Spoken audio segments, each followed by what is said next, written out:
Study IQ IAS, आपका selection हमारा mission.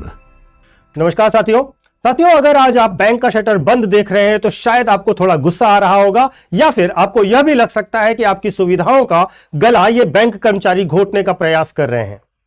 लेकिन जरा रुकिए, इस लोहे के शटर के पीछे सिर्फ एक दफ्तर बंद नहीं है, वास्तव में यह एक बर्नआउट की कहानी है। यह हड़ताल सिर्फ छुट्टियों के लिए नहीं है, यह हड़ताल वास्तव में उस अदृश्य बोझ के खिलाफ है जिसने भारत की बैंकिंग सिस्टम की रीढ़ को थका रखा है।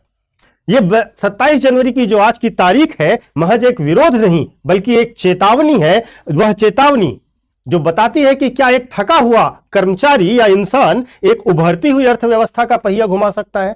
आज इसी पर चर्चा करेंगे। हड़ताल क्यों हो रही है, कर्मचारियों की मांग क्या है और कितनी जायज है।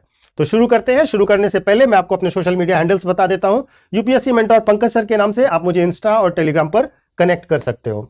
देखिए, सबसे पहली चीज क्या है, एक है United forum for banks union, UFBU। इस बैनर के तले 9 कर्मचारी यूनियन, बैंक कर्मचारी यूनियन आज सड़कों पर हैं। SBI से लेकर PNB तक देश के सार्वजनिक बैंकिंग का दिल आज बहुत ही धीमी धड़कन पर आ चुका है। विडंबना यह है, और ऐसा क्यों हुआ है समझिएगा। वास्तव में मार्च 2024 में बेस पर बातचीत होती है कर्मचारी यूनियन और सरकार के बीच में, हाथ मिलाए गए, समझौता हुआ।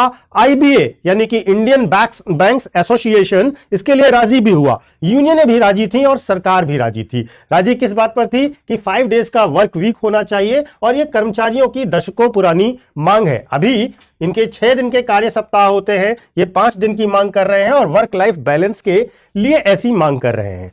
लेकिन सवाल यह है कि जब इस पर दोनों पक्ष सहमत थे तो वो फाइल दिल्ली के किन गलियारों में गुम हो गई।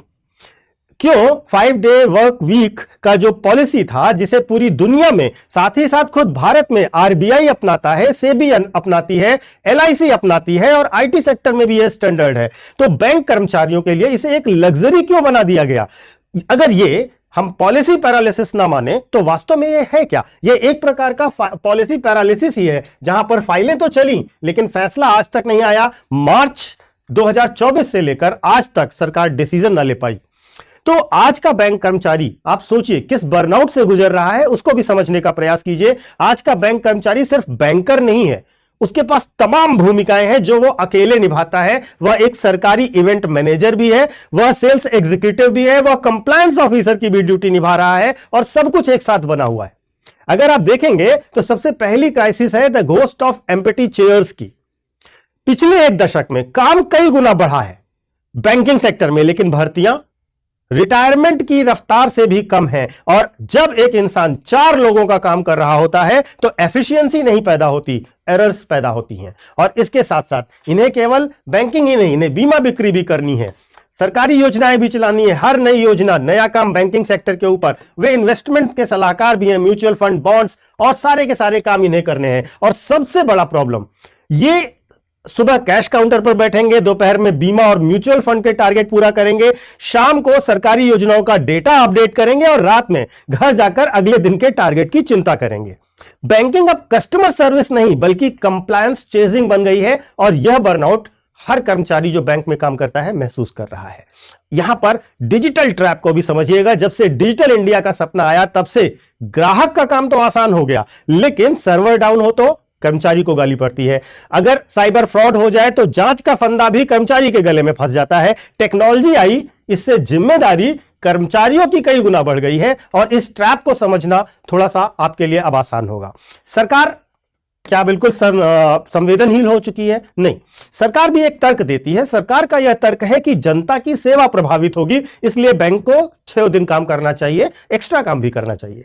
लेकिन सवाल यह है कि क्या हम उस ह्यूमन कैपिटल की कीमत भूल रहे हैं जो इस सेवा को संभव बनाता है। आपने प्लेकार्ड पर देखा होगा, कर्मचारी ने लिखा है नो न्यू पॉलिसी। वो आलस्य की बात नहीं कर रहा है, वो कामचोरी की बात नहीं कर रहा है, वो कह रहा है कि नई योजनाओं की चमक छोड़िए, पहले से किए गए वादों की गरिमा को बनाए रखिए।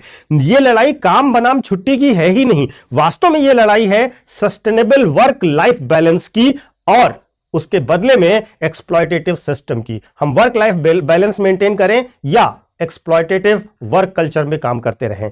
अगर आप इसे यूपीएससी के नजरिए से देखें तो यह गवर्नेंस के पर्सपेक्टिव में भी एक बड़ा रोल प्ले करता है, क्योंकि थका हुआ सिस्टम एक बड़ा रिस्क है। सबसे पहली चीज, ये एक तरीके से सिस्टमेटिक रिस्क बन जाता है। याद रखिए, efficiency without empathy creates burnout.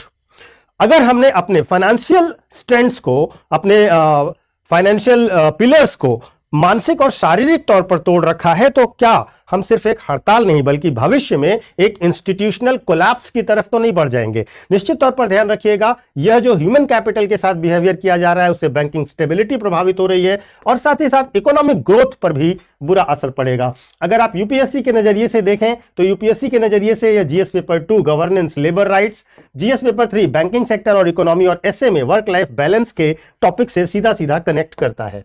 अब सबसे अंतिम बात, तो अगली बार जब कभी आप बैंक काउंटर पर किसी कर्मचारी को चिड़चिड़ा देखें तो याद रखिएगा कि उसने शायद पिछले 6 महीनों से एक्सेसिव वर्कलोड ले रखा है, एक भी शनिवार तक अपने घर के परिवार के साथ नहीं बिताया है। 27 जनवरी की यह हड़ताल एक आईना है, एक सरकार को दिखाने वाला, समाज को दिखाने वाला आईना है। सवाल यह नहीं है कि बैंक क्यों बंद है, सवाल यह है कि क्या हम सिस्टम से, ऐसे सिस्टम से संतुष्ट हैं जो इंसानों को मशीन की तरह इस्तेमाल करता है और फिर उनके अधिकारों को फाइलों के नीचे दबा देता है। क्योंकि सच्चाई यही है कि थके हुए बैंक मजबूत भारत, विकसित भारत नहीं बना सकते। आपको एक छोटा सा अनाउंसमेंट भी देना है। आज 27 तारीख है और आज हमारी जो रिपब्लिक डे सेल है उसका लास्ट डे भी है। हमारे रिपब्लिक डे सेल में हम स्टडी आईक्यू के हर एक कोर्स पर आपको 77% का ऑफ दे रहे हैं। अगर आप हमारी यूपीएससी के प्रिपरेशन के लिए 2027 या 2028 के बैचेस से कनेक्ट होते हैं, जिन्हें हम निर्माण बैच कहते हैं, ये वास्तव में P2I बैच होते हैं। इन बैचेस में आपको 18 बुक का set, regular classes, test series, mentorship, residential programs और बहुत ढेर सारी स्कॉलरशिप्स दी जाती हैं। अभी क्या है, आज आखिरी दिन है जब आपको 27% ऑफ दिया जा रहा है, तो इस बैच को आप जल्द से जल्द ज्वाइन कीजिए, आज ही ज्वाइन कीजिए, क्योंकि 77% ऑफ जैसा डिस्काउंट, हैवी डिस्काउंट शायद आपको साल भर अब नहीं मिलने वाला। दूसरी बात यह है कि आपका एक कंप्लीट प्रिपरेशन मॉड्यूल होगा जो आप हमारे ब्रोशर में जाकर के नीचे दिए गए लिंक या फिर हमारे ऐप या वेबसाइट पर जाकर देख सकते हैं। वहां पर आप इसकी डिटेल्स देखिए। कोई भी कंफ्यूजन है तो दिए गए नंबर पर, डिस्प्ले हो रहे नंबर पर आप कॉल कीजिए, आपको सारे के सारे जानकारियां हमारी सपोर्ट टीम देगी। और एक बात ध्यान रखिएगा, यह हैवी डिस्काउंट आपको तब मिलेगा जब आप पीके लाइव कोड का इस्तेमाल करेंगे, तो यह कोड भी याद रखिए, पीके लाइव। इस कोड को लगाते ही स्टडी आईक्यू के हर एक कोर्स पर आपको मैक्सिमम डिस्काउंट मिलेगा। Thank you so much. Study IQ IAS, आपका सिलेक्शन हमारा मिशन।